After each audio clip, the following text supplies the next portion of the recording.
Sounds familiar? If not, then you might actually be a lucky owner of a detached house. For people less fortunate, this sound has become the modern Morse code, distress signal sent from neighbors to neighbors. I lead an active lifestyle. My day schedule is extremely hectic, and my nights are very busy. So I often come home so late that I don't have time for my housework, until it's impossible to ignore it anymore. So I can be found doing my chores at very random hours. 7 a.m., 10 p.m., or even right after midnight. Through the noise of my old vacuum cleaner, I could often hear some knocking on the radiator. I never cared, assuming that my neighbors are doing their renovations. Until one day, I saw a neighbor on the staircase, and he said to me, "Would you please, for God's sake, stop vacuuming at night? I don't care." But the lady from the 10th floor starts banging on the radiator and wakes up the whole building. Don't you ever hear her signals? I was stupefied. I had been living in the building for more than a year. I had heard the banging numerous times, yet I never really understood what the signals meant. Ironically, I always believed I could be called a good listener. In a company of friends, I'm usually the one who speaks less and listens more. When on a romantic date, I usually give the floor to a boy, listening intently to all the numerous fantastic stories. And when I took my IELTS test last fall, I got 9 out of 9 for my listening skills. Yet I failed one of the simplest life tests. Hear the signals from your neighbors. So the physical ability to hear doesn't really mean that we can really hear people. Do you always hear your mother on the phone? Of course not. You're probably reading your Facebook newsfeed at the same time. Marina, do you listen to your new colleague's opinion at work? No, you probably assume that you already know the better solution.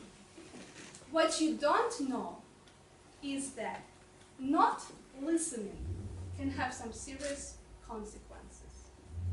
Remember a company well known in the 90s? Kodak.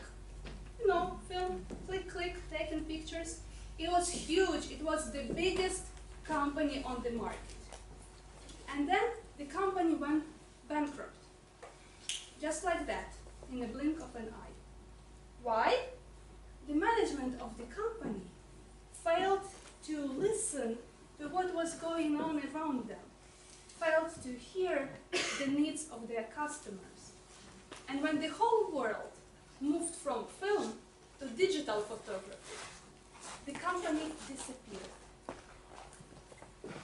When the captain of the notorious passenger liner Titanic was told that he doesn't have enough lifeboats on board, he didn't listen. You know the ending of the story, but if only he had listened more attentively. And when I started going out with my boyfriend,